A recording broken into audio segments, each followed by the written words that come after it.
কে এখন আবার 2 ঘন্টা ধরে চাল ফাল ভিজিয়ে তারপরে গুঁড়ো করতে যাবে পিঠে খাওয়ার জন্য?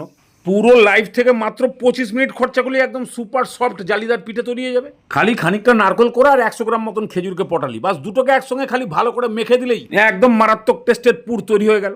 এবার দৌড়ে গিয়ে খালি 200 গ্রাম সুজি, 50 থেকে 60 গ্রাম চিনি আর 2টো এলাচের দানা মিক্সিং জারে ফেলে দিয়ে ভালো করে গুঁড়ো করে দিলেই একদম এইরকম পাউডার হয়ে যাবে। তবে নাইসিল পাউডারের মতন অতটা মিহি হবে না, একটু ব্লিচিং পাউডারের মতন দানা থাকবে। এবার এই পাউডারটাকে একটা জায়গায় ঢেলে নিয়ে কুসুমের থেকে নিয়ে আসা হালকা গরম দুধ, মানে যেটাকে আঙুল দিলে সহ্য করতে পারা যাবে, বাস এরকম দুধ অল্প অল্প করে দিয়ে ভালো করে গুলিয়ে ঠিক এরকম একটু মোটা টাইপের ব্যাটার তৈরি করতে হবে, পাতলা যেন না হয়। বাস এবার এটা 5 মিনিটের জন্য সাইডে থাক। ওইদিকে কড়াইতে জল, পাতিলেবুর একটা আদলার টুকরো আর হাতের যদি এরকম একটা মোটা বালা থাকে সেটাকে মাঝখানে বসিয়ে দিয়ে বাস এটা গরম হোক। তবে এটা দেখে আবার কেউ বলে ফেলো না যে ও বাবা এ তো কেক হচ্ছে। দেখ তেরিকা, নারকল পাটালি যাবে তো এর মধ্যে, তো কেকের নাম চেঞ্জ হয়ে তো পিঠে হয়ে গেল। খালি একটু তেল মাখিয়ে সাইড করে দিয়ে এবার ব্যাটারটাকে নাও। ব্যাটার কিন্তু এই থিকনেসের হতে হবে। এবার এর মধ্যে 1 চামচ বেকিং পাউডার, তার হাফেরও হাফ বেকিং সোডা আর একেবারে সেই চরণামৃতর মতন একটুখানি জল দিয়ে ভালো করে ব্যাটারটাকে গুলিয়ে দাও 2 মিনিট। এরকমভাবে ঘোরালেই বুঝতে পারবে ব্যাটারটা বেশ ফ্লপি হয়ে হালকা হয়ে গেছে।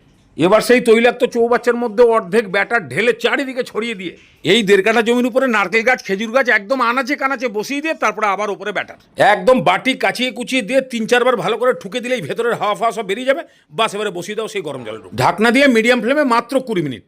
20 মিনিটের মধ্যেই এরকম ফুলে গিয়ে মানে ভেতরটা পুরো সফট আর উপরের টাকলাটা শক্ত, বাস এবারে এই অবস্থা নামিয়ে দাও। আরে বাবা ওই যে আপন প্যান না ঢাপন প্যান একটা আছে না, ছোট ছোট করে হয়, এখন আমার কাছে সেটা নেই, এই জন্য বানিয়ে দিলাম এরকম চাকতি। এবারে সেই গোল গোল একটা করেই খাও আর এটাকে কেটে কুটে স্লাইস করে খাও, সে পাবে একই রকম শক্তি। দেখে বুঝতে পারছো নিশ্চয়ই কতটা সফট আর জালি জালি ভাব, আর একেবারে বাউন্ডারি দিয়ে ছড়িয়ে আছে খেজুর নারকেল আর ডাব। বাস এবারে কাটো আর খাও।